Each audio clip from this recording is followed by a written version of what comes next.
Hello everyone, this is Rubel from eTech Support. Today I'm going to show you to resolve the issue of the Start menu automatically closing. Upon clicking, follow these steps. Right-click on the Start menu. Choose Terminal Admin. Confirm by clicking Yes.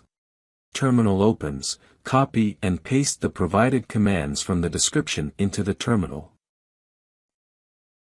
Press Enter to execute both commands.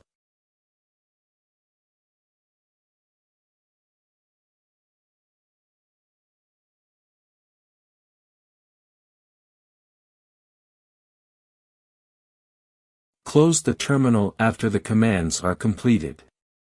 Restart your computer.